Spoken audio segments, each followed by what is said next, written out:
feet of the Master. Preface. The privilege is given to me as an elder to pen a word of introduction to this little book, the first written by a younger brother, young in body verily, but not in soul. The teachings contained in it were given to him by his master in preparing him for initiation.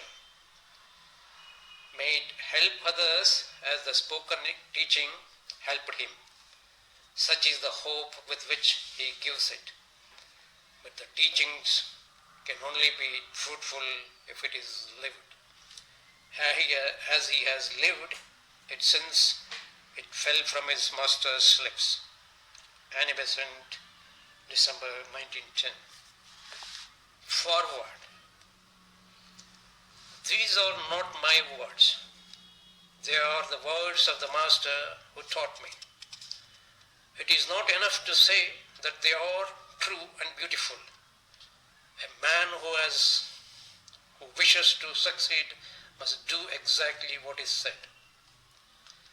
4 qualifications there are for this pathway: discrimination, desirelessness, good conduct, love.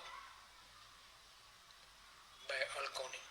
J. Krishnamurti wrote this book at the age of 15 in 1910. Discrimination. The discrimination between the real and the unreal leads men to enter the path. Men who do not know work to gain wealth and power, but these are at most for one life only, and therefore unreal. There are greater things than these things, which are real and lasting. In all the world, there are only 2 kinds of people: those who know and those who do not know. For God has a plan, and that plan is evolution. When once a man has seen that and really knows it, he is on God's side, standing for good and resisting evil, working for evolution and not for selfishness. Those who are on his side know why they are here and what they should do, and they are trying to do it. All the others do not yet know what they should do. They are following the unreal instead of the real. They should learn to distinguish between these 2. The discrimination must still be made between the right and the wrong, the important and unimportant, the useful and useless, the true and false, the selfish and the unselfish. Between right and wrong, the body and the manner too. When your body wishes something, stop and think whether you really wish it. Dig deep down into yourself to find the God within you and listen to His voice, which is your voice. Do not mistake your bodies for yourself, neither the physical body, nor the astral, nor the mental. Each one of them will pretend to be the self in order to gain what it wants. But you must know them all and know yourself as their master. When there is a work that must be done, the physical body wants to rest, to go out walking, to eat and drink. When there is an opportunity to help someone, the body feels how much trouble it will be for me, and let someone else do it. The man who knows says, you should not hinder me in doing good work. The body is your animal, the horse upon which you ride. Therefore, you must treat it well and take good care of it. You must not overwork it. You must feed it properly on pure food and pure drink only. And keep it strictly clean always, even from the minutest speck of dust. The astral body has its desires, dozens of them.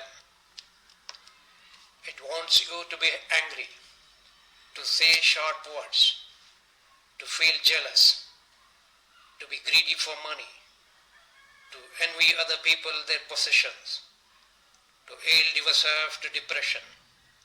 All these things it wants. But you want none of these things, and therefore you must discriminate between your wants and your body wants. Your mental body wishes to think itself proudly separate, to think much of itself and little of others. When you meditate, it will try to make you think of the many different things which it wants instead of the one thing you want, which you want. You are not this mind, but it is yours to use. So here again, discrimination is necessary. Discrimination between the important and unimportant. Firm as a rock where right and wrong are concerned, yield always to others in things which do not matter. For you must be always gentle and kindly, reasonable and accommodating, leaving to others the same full liberty which you need for yourself. Try to see what is worth doing, and remember that you must not judge by size of the thing. A small thing which is directly useful in the master's work is far better worth doing than a large thing which the world would call good. Discrimination between the useful and useless. You must distinguish not only the useful from the useless, but the more useful from the less useful. To feed the poor is good and noble and useful work. Yet to feed their souls is nobler and more useful than to feed their bodies. Any rich man can feed the body, but only those who know can feed the soul. If you know, it is your duty to help others to know. Study first that which will most help you to help others. Work patiently at your studies. Not that men may think you wise, not even that you may have the happiness of being wise, but because only the wise man can be wisely helpful. Discrimination between true and false. You must distinguish between the truth and falsehood.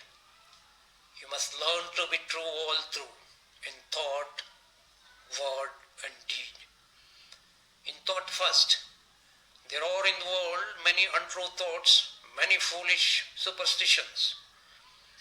You must not hold a thought just because many other people hold it, not because it has been believed for centuries, nor because it is written in some book which men think sacred. You must think of the matter for yourself and judge for yourself whether it is reasonable. Remember that though 1,000 men agree upon a subject, if they know nothing about that subject, their opinion is of no value. He who would walk upon the path must learn to think for himself. For superstition is one of the greatest evils in the world, one of the fetters from which you must utterly free yourself. Your thought about others must be true. You must not think of them what you do not know. Do not suppose that they are always thinking of you. Most probably, he never thought of you at all, for each soul has its own troubles and its thoughts turn chiefly around itself. If a man speaks angrily to you, do not think he hates me, he wishes to wound me. Probably someone or something else has made him angry, and because he happens to meet you, he turns his anger upon you. He is acting foolishly, for all anger is foolish, but you must not therefore think untruly of him. You must be true in speech too, accurate and without exaggeration. If you hear a story against anyone, do not repeat it. It may not be true, and even if it is kinder to say nothing. Think well before speaking, lest you should fall into inaccuracy. Be true in action. Never pretend to be other than you are, for all pretense is a hindrance to the pure light of truth, which should shine through you as sunlight shines through clear glass. Between selfish and unselfish.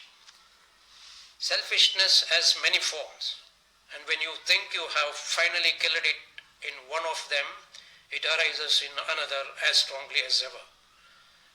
But by degrees you will become so full of thought for the helping of others that there will be no room, no time for any thought about yourself.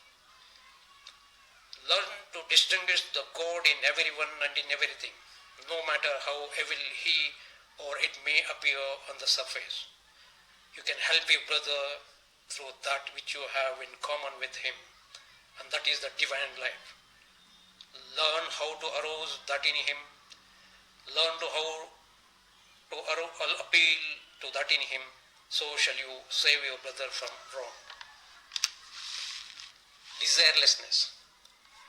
There are many for whom the qualification of desirelessness is a difficult one, for they feel that they are their desires, that if their distinctive desires, their likings and dislikings are taken away from them, that there will be no self left.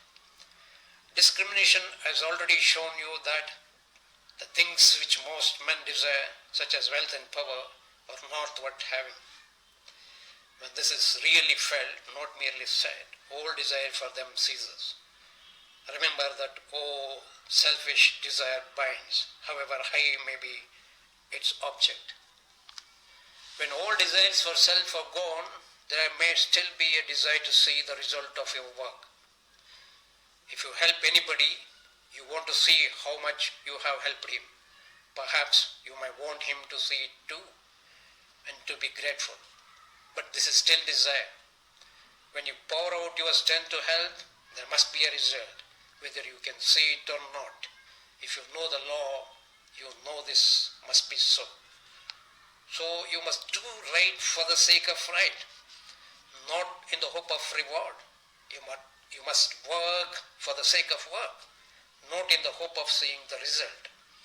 You must give yourself to the service of the world because you love it and cannot help giving yourself to it. You must guard do against certain small desires which are common in daily life. Never wish to shine or to appear clever.